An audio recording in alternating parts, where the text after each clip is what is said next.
എഹെസ്കേൽ അദ്ധ്യായം 7. യഹോവയുടെ അരുളപ്പാട് എനിക്കുണ്ടായതെന്തെന്നാൽ, മനുഷ്യപുത്രാ, മനുഷ്യപുത്രാ, യഹോവയായ കർത്താവ് ഇസ്രായേൽ ദേശത്തോട് ഇപ്രകാരം അരുളിച്ചെയ്യുന്നു. അവസാനം, ദേശത്തിന്റെ 4 ഭാഗത്തും അവസാനം വന്നിരിക്കുന്നു. ഇപ്പോൾ നിനക്ക് അവസാനം വന്നിരിക്കുന്നു. ഞാൻ എന്റെ കോപം നിന്റെ മേൽ അയച്ച് നിന്റെ നടപ്പിന് തക്കവണ്ണം നിന്നെ ന്യായം വിധിച്ച് നിന്റെ സകല മ്ലേച്ഛതകൾക്കും നിന്നോട് പകരം ചെയ്യും.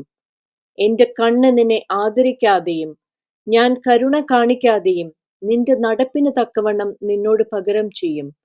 നിന്റെ മ്ലേച്ഛതകൾ നിന്റെ നടുവിൽ വെളിപ്പെട്ടു വരും. ഞാൻ യഹോവ എന്ന് നിങ്ങൾ അറിയും.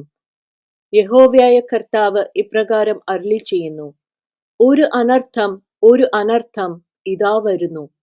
അവസാനം വന്നിരിക്കുന്നു, അവസാനം വന്നിരിക്കുന്നു. അത് നിന്റെ നേരെ ഉണർന്നു വരുന്നു. ഇതാ അത് വരുന്നു. ദേശനിവാസിയെ, ആപത്ത് നിനക്ക് വന്നിരിക്കുന്നു. കാലമായി, നാൾ അടുത്തു. മലകളിൽ ആർപ്പുവിളി, സന്തോഷത്തിന്റെ ആർപ്പുവിളിയല്ല. ഇപ്പോൾ ഞാൻ വേഗത്തിൽ എന്റെ ക്രോധം നിന്റെ മേൽ പകർന്ന് എന്റെ കോപം നിന്നിൽ നിവർത്തിക്കും. ഞാൻ നിന്റെ നടപ്പിന് തക്കവണ്ണം നിന്നെ ന്യായം വിധിച്ച് നിന്റെ സകല മ്ലേച്ഛതകൾക്കും നിന്നോട് പകരം ചെയ്യും. എന്റെ കണ്ണ് ആദരിക്കാതെയും ഞാൻ കരുണ കാണിക്കാതെയും നിന്റെ നടപ്പിന് തക്കവണ്ണം ഞാൻ നിന്നോട് പകരം ചെയ്യും. നിന്റെ മ്ലേച്ഛതകൾ നിന്റെ നടുവിൽ വെളിപ്പെട്ടു വരും. യഹോവയായ ഞാനാകുന്നു ദണ്ഡിപ്പിക്കുന്നത് എന്ന് നിങ്ങൾ അറിയും. ഇതാ നാൾ, ഇതാ അത് വരുന്നു. നിന്റെ ആപത്ത് പുറപ്പെട്ടിരിക്കുന്നു. വടി പൂത്ത് അഹങ്കാരം തളിർത്തിരിക്കുന്നു. സാഹസം ദുഷ്ടതയുടെ വടിയായിട്ട് വളർന്നിരിക്കുന്നു. അവരിലോ അവരുടെ കോലാഹലത്തിലോ അവരുടെ സമ്പത്തിലോ ഒന്നും ശേഷിക്കയില്ല. അവരെക്കുറിച്ച് വിലാപം ഉണ്ടാകുകയുമില്ല. കാലം വന്നിരിക്കുന്നു, നാൾ അടുത്തിരിക്കുന്നു. അതിന്റെ സകല കോലാഹലത്തിന്മേലും ക്രോധം വന്നിരിക്കയാൽ വാങ്ങുന്നവൻ സന്തോഷിക്കുകയും വിൽക്കുന്നവൻ ദുഃഖിക്കുകയും വേണ്ട. അവർ ജീവിച്ചിരുന്നാലും വിൽക്കുന്നവന് വിറ്റത് മടക്കി കിട്ടുകയില്ല. ദർശനം അതിന്റെ സകല കോലാഹലത്തെയും കുറിച്ചുള്ളതാകുന്നു. ആരും മടങ്ങി വരികയില്ല. അകൃത്യത്തിൽ ജീവിതം കഴിക്കുന്ന ഒരുത്തനും ശക്തി പ്രാപിക്കയില്ല. അവർ കാഹളമൂതി സകലവും ഒരുക്കുന്നു. എന്നാൽ എന്റെ ക്രോധം അതിന്റെ സകല കോലാഹലത്തിന്മേലും വന്നിരിക്കയാൽ ആരും യുദ്ധത്തിനു പോകുന്നില്ല. പുറത്തു വാൾ, അകത്ത് മഹാമാരിയും ക്ഷാമവും. വയലിൽ ഇരിക്കുന്നവൻ വാൾ കൊണ്ട് മരിക്കും. പട്ടണത്തിൽ ഇരിക്കുന്നവൻ ക്ഷാമത്തിനും മഹാമാരിക്കും ഇരയായിത്തീരും. എന്നാൽ അവരിൽ വെച്ച് ചാടിപ്പോകുന്നവർ ചാടിപ്പോകുകയും ഓരോരുത്തനും താന്താന്റെ അകൃത്യത്തെക്കുറിച്ച് താഴ്വരകളിലെ പ്രാവുകളെ പോലെ മലകളിൽ ഇരുന്ന് കുറുകുകയും ചെയ്യും.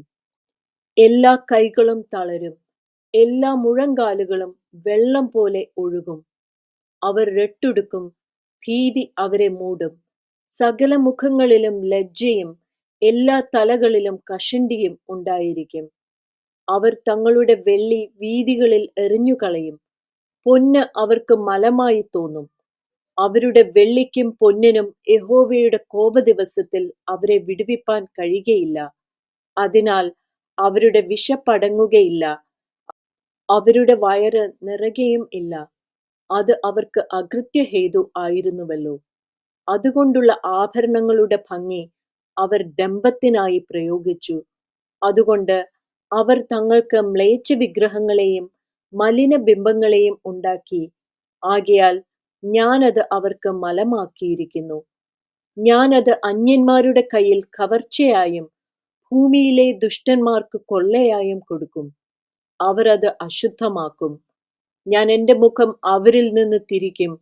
അവർ എന്റെ വിധിയെ അശുദ്ധമാക്കും. കവർച്ചക്കാർ അതിനകത്ത് കടന്ന് അതിനെ അശുദ്ധമാക്കും. ദേശം രക്തപാതകം കൊണ്ടും നഗരം സാഹസം കൊണ്ട് നിറഞ്ഞിരിക്കയാൽ നീ ഒരു ചങ്ങല ഉണ്ടാക്കുക.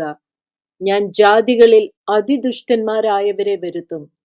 അവർ അവരുടെ വീടുകളെ കൈവശമാക്കും. ഞാൻ ബലവാന്മാരുടെ പ്രതാപം ഇല്ലാതെയാക്കും.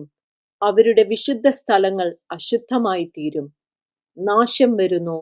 അവർ സമാധാനം അന്വേഷിക്കും, എന്നാൽ അത് ഇല്ലാതെ ഇരിക്കും. അപകടത്തിന്മേൽ അപകടവും ശ്രുതിമേൽ ശ്രുതിയും വന്നുകൊണ്ടിരിക്കും. അവർ പ്രവാചകനോട് ദർശനം അന്വേഷിക്കും. എന്നാൽ പുരോഹിതന്റെ പക്കൽ നിന്ന് ഉപദേശവും മൂപ്പന്മാരുടെ പക്കൽ നിന്ന് ആലോചനയും പോയിപ്പോകും. രാജാവ് ദുഃഖിക്കും, പ്രഭു സ്തംഭനം ധരിക്കും, ദേശത്തെ ജനത്തിന്റെ കൈകൾ വിറയ്ക്കും. ഞാൻ അവരുടെ നടപ്പിന് തക്കവണ്ണം അവരോട് പകരം ചെയ്യും. അവർക്ക് ന്യായമായതുപോലെ അവരെ വിധിക്കും. ഞാൻ യഹോവ എന്ന് അവർ അറിയും.